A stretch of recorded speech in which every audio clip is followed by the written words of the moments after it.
तो good morning everybody. आज जो हम लोग शुरू करने वाले हैं वो फिजिक्स के कुछ इम्पोर्टेंट क्वेश्चन है जो कैपेसिटर से रिलेटेड है। तो यहाँ पर हम लोगों को देखना है, जो क्वेश्चन दिया गया है कि for an isolated parallel plate capacitor of a capacitance C and potential difference V, what will happen to. अगर किसी पैरेलल प्लेट कैपेसिटर के बीच का जो है कैपेसिटेंस दिया हुआ है C और पोटेंशियल डिफरेंस कितना है V, यानी कोई पैरेलल प्लेट कैपेसिटर है जिसकी कैपेसिटेंस ऑफ कैपेसिटर कितना है C है, पोटेंशियल डिफरेंस कितना है V है। तो उसमें जो इवेंट्स होगा, जो घटना घटेगी, तो क्या क्या घटेगा उस घटना के बारे में आपसे पूछा जा रहा है। पहला घटना यह पूछ रहा है कि क्या चार्ज ऑन द प्लेट्स जो है उसमें कुछ परिवर्तन होगा, घटेगा, बढ़ेगा, क्या होगा, वो आप हमको बताइए। दूसरा चीज पूछ रहा है पोटेंशियल डिफरेंस में क्या हैपन होगा, है ना। उसके बाद पूछ रहा है कि फील्ड बिटवीन द प्लेट्स, उसमें क्या हो सकता है, इंक्रीज करेगा कि डिक्रीज करेगा। और energy stored in the capacitors when the distance between the plates is increases, और एनर्जी स्टोर जो हो रहा है उसमें प्लेट्स का जो डिस्टेंस है उसको क्या कह रहा है, इंक्रीज किया जा रहा है। तो आपको याद होगा मैंने आपको पिछले वीडियो में या पिछले क्लास में आपको बताया था कि पैरेलल प्लेट में अगर डिस्टेंस को आप बढ़ाते हो, डिस्टेंस को अगर आप बढ़ाते हो तो क्या होगा, डिस्टेंस को बढ़ाओगे तो क्या होगा। मैंने आपको बोला था कि कैपेसिटेंस ऑफ कैपेसिटर इंक्रीज करेगा कि डिक्रीज करेगा। डिस्टेंस बढ़ेगा, डिस्टेंस को बढ़ाएंगे तो डिस्टेंस कहाँ था, नीचे की ऊपर। अभी अगर फिर से नहीं समझ में आया तो अभी इसी चीज को हमको समझाना है, फार्मूला निकल जाएगा, आप खुद ब खुद जान जाओगे कि D जो है वह कैपेसिटेंस ऑफ कैपेसिटर के डायरेक्टली प्रोपोर्शनल है कि इन्वर्सली प्रोपोर्शनल है। बात समझ में आया। उसको दिखाने के लिए मुझे क्या करना होगा, सबसे पहले एक पैरेलल प्लेट कैपेसिटर बनाना होगा इस तरीके से। अब इस एक पर क्या रखेंगे, चार्ज, पॉजिटिव चार्ज आ गया, है ना। और इस प्लेट पर कौन सा चार्ज है, निगेटिव चार्ज। इलेक्ट्रिक फील्ड कहाँ से निकलता है, पॉजिटिव से, किधर की ओर जाता है, निगेटिव की ओर। तो पॉजिटिव से इलेक्ट्रिक फील्ड निकलना शुरू हो जाएगा। इस तरीके से इलेक्ट्रिक फील्ड निकलना शुरू हो जाएगा और पॉजिटिव प्लेट से निगेटिव प्लेट पर जाना भी शुरू हो जाएगा। यहाँ तक कोई डाउट है। दोनों के बीच के डिस्टेंस को मैंने क्या लिया है, D। पोटेंशियल डिफरेंस को कितना लिया है, V। इलेक्ट्रिक फील्ड इंटेंसिटी कितना है, E। बात समझ में आया। इस दोनों के बीच का एरिया ऑफ क्रॉस सेक्शन कितना है, A। दोनों के बीच में एरिया बनेगा ना, तो एरिया कितना हो जाएगा, A हो जाएगा। तो हम लोग को लेना होगा कि let potential difference between the plates V, समझे, distance comma distance between the plates क्या हो रहा है भाई, D। दोनों के बीच के जो डिस्टेंस हो कितना है, D है। एंड चार्ज Q, और ये दोनों पर चार्ज क्या है, Q है। तो अब हमको देखना है कि आखिर इसमें इलेक्ट्रिक फील्ड इंटेंसिटी कितना उत्पन्न होगा। ठीक है, तो इलेक्ट्रिक फील्ड इंटेंसिटी बाई किसके द्वारा, गॉसेस थ्योरम। गॉसेस थ्योरम के द्वारा मैंने आपको बताया था कि इलेक्ट्रिक फील्ड इंटेंसिटी इन फाइनाइट नहीं, इन फाइनाइट मतलब इन अलग है, फाइनाइट माने finite plane sheet. Electric field से यहाँ पर लिखेंगे कि as the know that. Long question बनाना है इसीलिए इतना लिखना पड़ रहा है, ठीक है। शॉर्ट में इतना करने की जरूरत नहीं है, क्योंकि पिछले वीडियो में एक ऑब्जेक्टिव क्वेश्चन बताए थे इसी पर, है ना, तो इतना तो नहीं लिखे थे। तो लिखिएगा कि as we know that electric field intensity, electric field intensity in finite plane sheet E equal to क्या था, सिग्मा बाई एप्सिलॉन। यहाँ तक कोई दिक्कत नहीं है। तो किसके द्वारा था, by application of Gauss's theorem. इसको इक्वेशन नंबर मान लीजिए फर्स्ट। कोई डाउट है, बोलो, किसी को कोई डाउट है नहीं। अब यहाँ पर देखिए इसके बीच का पोटेंशियल डिफरेंस कितना है, D है। इलेक्ट्रिक फील्ड कितना है, E है। और यहाँ पर क्या है, V है। तो याद कीजिए, आप लोग पढ़े थे electric potential, electric potential. Electric potential में क्या हुआ था, सो देखिए कि लिखेंगे कि इफ, चाहे लिख सकते हैं आप ऐसे कि electric potential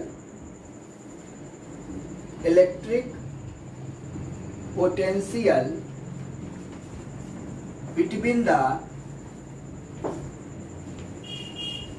plates V equal to E into R होता है formula, V equal to E into are.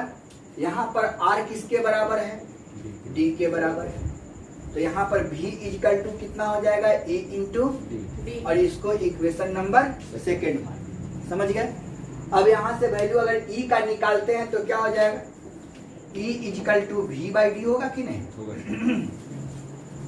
अब ये इक्वेशन नंबर थर्ड हो गया।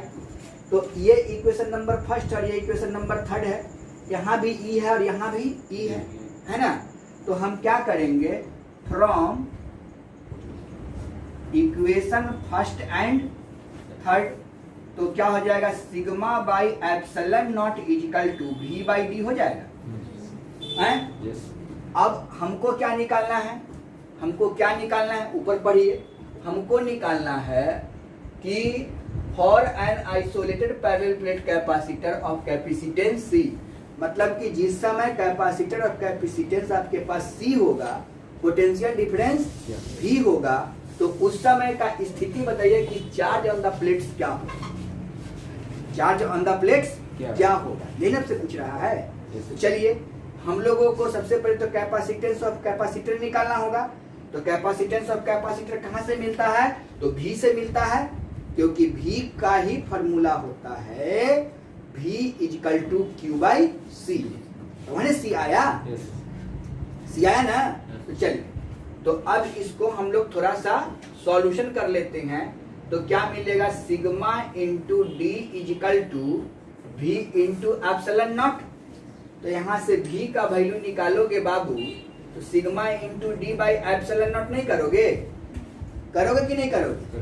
अब बताइए, यह जो है वो क्या है, सरफेस है, तभी ना इसमें एरिया है। तो यहाँ के अगर ये दोनों यहाँ से यहाँ के एरिया मान लेते हैं हम लोग A, तो एरिया इसका प्लेट्स का कितना हो गया, A। तो सरफेस डेंसिटी ऑफ चार्ज का फॉर्मूला क्या, तो लिखेंगे कि since surface density of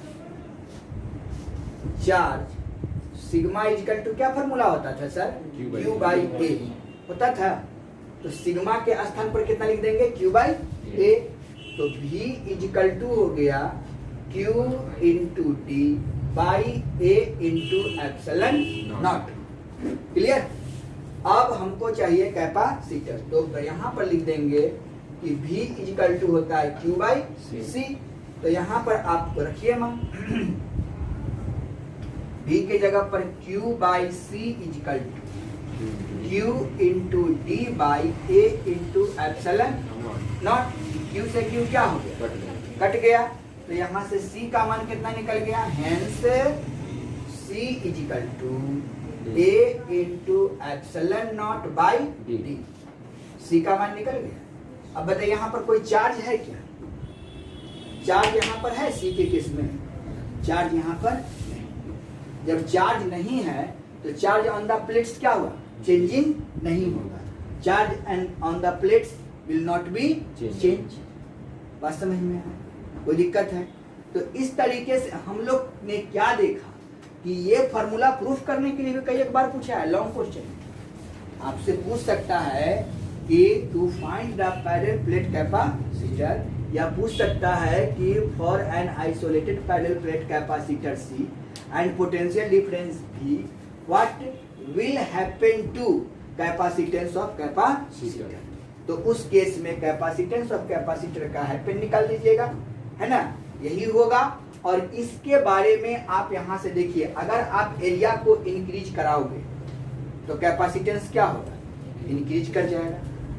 D के वैल्यू को अगर इंक्रीज कराओगे, डी के जितना मान को बढ़ाओगे, डी जितना बढ़ेगा उतना ही कैपेसिटेंस ऑफ कैपेसिटर क्या होगा? नहीं, घटेगा ना। डी अगर यहाँ पर मान लीजिए कि 2 है, अब इसको 5 कर देंगे तो 5 से भाग लगेगा, तो कैपेसिटेंस ऑफ कैपेसिटर क्या होगा? डिक्रीज करेगा। अगर डी को इंक्रीज कराएंगे तो कैपेसिटेंस ऑफ कैपेसिटर क्या करेगा? डिक्रीज करेगा। और डी को घटाएंगे तो कैपेसिटेंस ऑफ कैपेसिटर डिक्रीज करेगा। बात समझ में आया? कल वही चीज बताए थे पिछले वीडियो में कि अगर हम लोग 2 पैरेलल प्लेट कैपेसिटर के बीच में अगर बालू वगैरह डाल दे तो डी का मान तो घट जाएगा, और डी के मान घट जाएगा तो कैपेसिटेंस ऑफ कैपेसिटर इंक्रीज कर जाएगा। अब डी के मान ही बढ़ा दे रहे हो तो क्या हो रहा है? डिक्रीज कर जाएगा। बात समझ में आया? तो पैरेलल प्लेट के बीच के अगर डिस्टेंस को हम घटा देंगे तो कैपेसिटर बढ़ जाएगा, बढ़ा देंगे तो कैपेसिटर घट जाएगा। समझे? ये सारे इवेंट्स, तो इसमें जो जो लिखा हुआ है पोटेंशियल डिफरेंस इसका क्या होगा बताइए? पोटेंशियल डिफरेंस यहाँ पर पूछ रहा है कि द कैपेसिटेंस ऑफ, ये तो चार्ज तो चेंज नहीं होगा, पोटेंशियल डिफरेंस के बारे में पूछा। तो पोटेंशियल डिफरेंस यहाँ देखिए क्या है? इंक्रीज कर रहा है। उसके बाद क्या है? Field between the plates, field between the plates क्या होगा? इंक्रीज करेगा, डिक्रीज करेगा, नो चेंज होगा, कोई चेंज नहीं होगा। समझे? ये तो फिक्स कर दिए ना डी को आप यहाँ पे दोनों चार्ज के बीच में। उसके बाद आपसे पूछता है energy stored in the capacitor when the distance between the plates increases. Energy distance को आप बढ़ाओगे तो एनर्जी क्या होगा? इंक्रीज कर जाएगा। इन्हें बताए हैं अभी? समझ में आया? सारा आंसर मिल गया आपको? हैं? कोई दिक्कत है? तो मात्र ये चीज निकाल के और सारी चीज को हम लोग लिख देंगे और आपका आंसर हो जाएगा। बात समझ गए? कोई डाउट है? चलिए तो इसको बारे में लिख लीजिए पहले, चाहे ऐसा करते हैं, समझा दिए हैं, फिर से आपको हम लिखवा देते हैं। इसको लिखिए। चलिए तो इसका जो क्वेश्चन नंबर फर्स्ट है वो क्वेश्चन नंबर फर्स्ट क्या है? चार्ज ऑन द प्लेट्स, है ना? तो लिखिए चार्ज ऑन द प्लेट्स के बारे में। चार्ज ऑन द प्लेट्स लिख के, चार्ज ऑन द प्लेट्स पर क्या होगा उसको देखिए। लिखिएगा कि charge on the plates will not be change या no change. Charge on the plates will not be change. Second लिखिए पोटेंशियल डिफरेंस, सेकेंड का answer potential difference increases, potential difference increases. उसका लिखिएगा फील्ड बिटवीन द प्लेट्स, तीसरा field between the plates no change, field between the plates no change,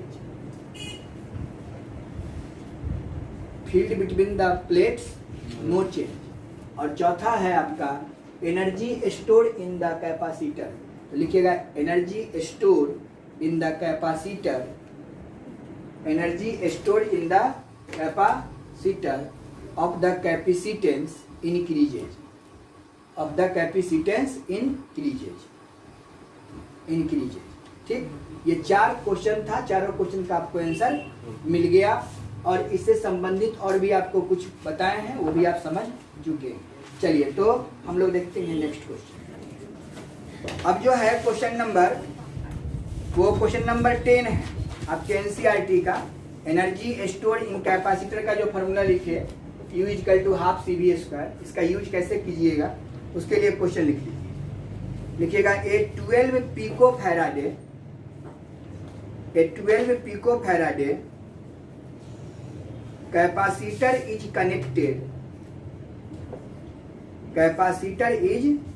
connected to a 50 volt battery. कितने volt के battery से connected है? 50 volt के 50 volt battery. How much electrostatics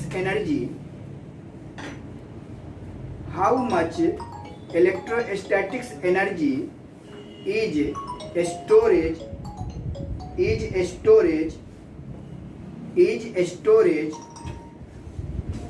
storage लिखे in the capacitor.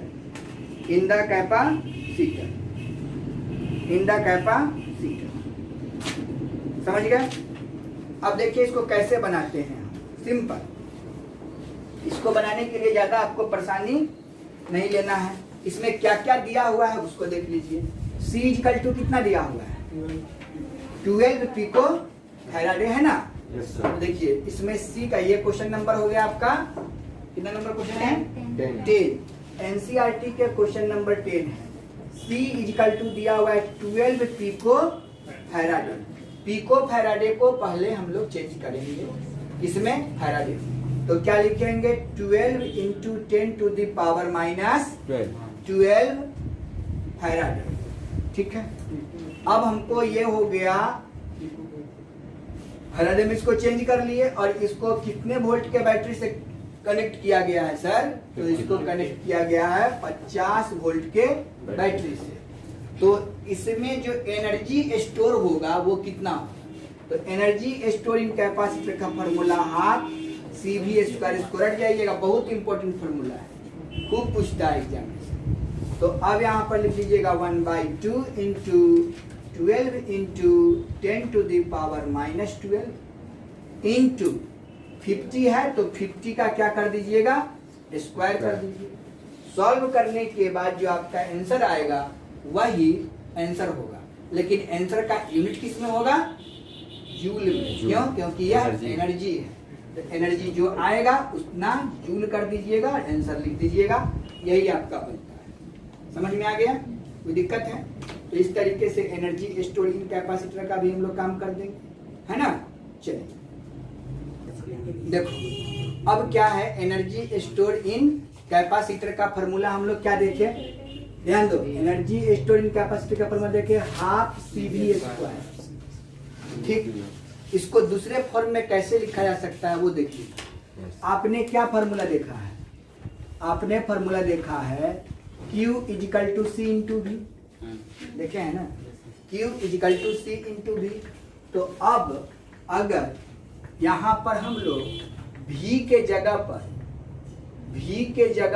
Q/C लिखते तो कोई दिक्कत है? Q/C।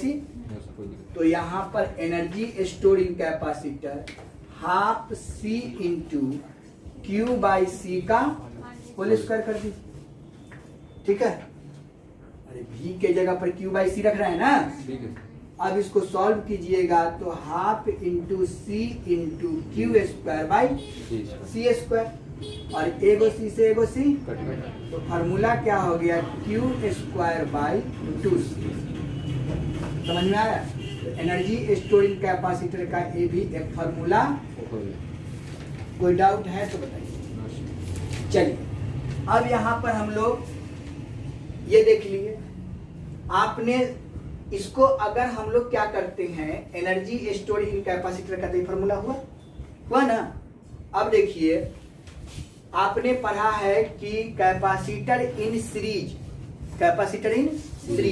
का क्या फार्मूला था बताइए? सीरीज में जब फार्मूला होता था कैपेसिटर का उसके लिए हम लोग क्या उपयोग करते थे? 1/CS = 1/C2 + 1/C3 ... 1/CN। ये सब इम्पोर्टेंट फार्मूला है, याद रखिएगा तभी न्यूमेरिकल बनेगा।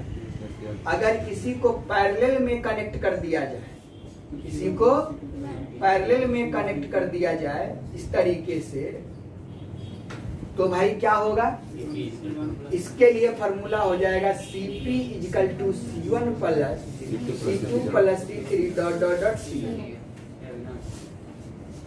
समझ गए, ये फॉर्मूला हो जाए। अब देखिए कि एक कैपेसिटी, देखिए ये जो हम निकाले हैं एनर्जी स्टोरिंग कैपेसिटर, वह क्या है, किसी एक बैटरी, कैपेसिटर कहाँ दिखता है, कंडेंसर में। कैपेसिटर कहाँ मिलता है, कंडेंसर में। एक कंडेंसर में जो एनर्जी स्टोर हुआ है वह कितना, हाफ CV स्क्वायर, एक कंडेंसर। तो उस तरीके से अगर n कंडेंसर की बात किया जाए तो क्या करेंगे, सबको जोड़ देंगे, आपका निकल जाएगा। तो इस तरीके से n कंडेंसर में भी हम एनर्जी स्टोरिंग कैपेसिटर निकाल सकते हैं कि निकाल सकते हैं। चलिए, तो ये सीरीज कॉम्बिनेशन का, ये पैरेलल कॉम्बिनेशन का, इसका अगर आइडेंटिकल फॉर्म हो जाए, इसका आइडेंटिकल में क्या फॉर्मूला होगा और इसके आइडेंटिकल में क्या फॉर्मूला होगा, सब अगर सेम हो जाए C का मान, तो क्या हो जाएगा 1/CS इक्वल टू, आइडेंटिकल हो जाएगा तो क्या हो जाएगा N/C, यही ना होगा। Yes sir. ये कब यूज करेंगे, आइडेंटिकल, फॉर आइडेंटिकल, समझे। और इसका यूज करेंगे Cp के लिए, फॉर आइडेंटिकल में क्या हो जाएगा Ca, और ये हो जाएगा फॉर आइडेंटिकल, समझे। ये दोनों चीज यानी कुल मिला के कैपेसिटेंस ऑफ कैपेसिटर में कुल मिला के क्या फॉर्मूला यूज करना है, एक तो energy storing capacitor equal to half CV square, दूसरा फॉर्मूला आपको इस रूप में देखना है, तीसरा फॉर्मूला सीरीज वाला में, चौथा फॉर्मूला पैरेलल वाला में, समझे। और पैरेलल प्लेट कैपेसिटर, अगर पैरेलल प्लेट कैपेसिटर हो जाए तो क्या हो जाएगा, तो पैरेलल प्लेट कैपेसिटर के लिए इसके बीच के डिस्टेंस d, इसमें potential difference V, electric field intensity E, तो इसके लिए फॉर्मूला हम लोगों ने C इक्वल टू यूज किया, और ये एप्सिलॉन नॉट इनटू A/D, समझ में आया। अब जो हम लोगों को निकालना है टू फाइंड द, अगले वीडियो में हम बनाएंगे और आपको बताएंगे भी कि टू फाइंड द, समझे, पैरेलल प्लेट कैपेसिटर नहीं, अब हमको स्फेरिकल कैपेसिटर का निकालना है। वो भी चीज हम आप लोगों को पहले पढ़ा चुके हैं, आप लोग देख चुके होंगे, लेकिन bye application of Gauss's theorem, ठीक है। आप लोग देखेंगे वीडियो में, वीडियो नहीं बनाया था, मैं ऐसे ही पढ़ा दिया था कि to find the spherical capacitor by application of Gauss's theorem, समझे। To find the cylindrical capacitance of capacitor by application of Gauss's theorem, हमने सिलिंड्रिकल में बताया था, हमने स्फेरिकल में बताया था, और उसको कैसे बनाया जाता है उसके लिए भी मैंने आपको 3 टिप्स दिया था बनाने के लिए, कि सबसे पहले हम लोग जो यूज करेंगे वो गॉसेस थ्योरम का यूज करेंगे। तो इलेक्ट्रिक फ्लक्स का फार्मूला आपको पता था, है ना, इलेक्ट्रिक फ्लक्स का फार्मूला पता था। तो इलेक्ट्रिक फ्लक्स का फार्मूला क्या है, I equal to E into S, और गॉसेस थ्योरम का फार्मूला क्या है, I equal to E into S. दोनों एप्लीकेशन को, sorry, Q by epsilon naught, दोनों का हम लोग यूज करके और वहां से इलेक्ट्रिक फील्ड इंटेंसिटी का मान निकालता था। उसके बाद हम लोग फार्मूला यूज करते थे V equal to E into R, V equal to E into R, और E का मान हमको पता था, electric field intensity by application of Gauss's theorem से निकालते थे, वहाँ पर उसके मान को रख देते थे, और रखने के बाद हमारा V का वैल्यू निकल जाता था। V का जब वैल्यू निकल जाएगा तो हमको देखना पड़ता है कि इंटीग्रेशन जो है उसमें कितना से कहाँ तक करना होता है, क्योंकि जब भी आप प्लेट बनाओगे या कोई सेल बनाओगे तो उस सेल का एक लोअर भाग होगा, दूसरा अपर भाग होगा। अगर स्फेरिकल सेल ही बनाते हैं आप तो स्फेरिकल सेल में इस तरीके का पॉइंट्स बनता है, और इसमें 2 पार्ट होता है, एक लोअर और दूसरा अपर। तो ये लोअर पॉइंट्स होता है और ये अपर पॉइंट्स होता है। तो लोअर पॉइंट्स को आप A मानते हो, अपर पॉइंट्स को B मानते हो। तो इसमें जो कैपेसिटेंस ऑफ कैपेसिटर होगा इस दोनों के बीच में, वह integration of A to B होगा। तो इंटीग्रेशन का भी लिमिट्स आपको हम बता चुके हैं, इंटीग्रेशन भी पढ़े हैं कुछ लोग, कुछ लोग क्या, बहुत लोग पढ़े हैं, वीडियो तो मैंने इंटीग्रेशन का बहुत बनाया है। तो डिफिनिट इंटीग्रेशन का भी आपको एप्लीकेशन पता है, तो आप लोग डिफिनिट इंटीग्रेशन भी देख लेंगे। उसके बाद आपको हम पढ़ाएंगे 2 टॉपिक, उस टॉपिक का हम आपको बता चुके हैं कि क्या क्या पढ़ाना है। तो क्या क्या पढ़ाना है कि टू फाइंड द, समझे, to find the capacitance of capacitor of spherical capacitor, ठीक है ना, by application of Gauss's theorem. To find the capacitance of capacitor in spherical condenser भी बोल सकते हैं, spherical condenser by application of Gauss's theorem. शायद ये आपको पढ़ाया है कि नहीं पढ़ाया है वो हमको नहीं याद है, लेकिन मुझे याद है कि मैंने इसको यूज किया था और बताया था। लेकिन अगर नहीं भी पढ़े हैं कुछ लोग तो हम इसको बता देंगे और आपको समझा देंगे, समझ गए। तो आज यहीं तक, नेक्स्ट वीडियो में हम लोग फिर मिलते हैं, है ना। जय हिंद, जय भारत।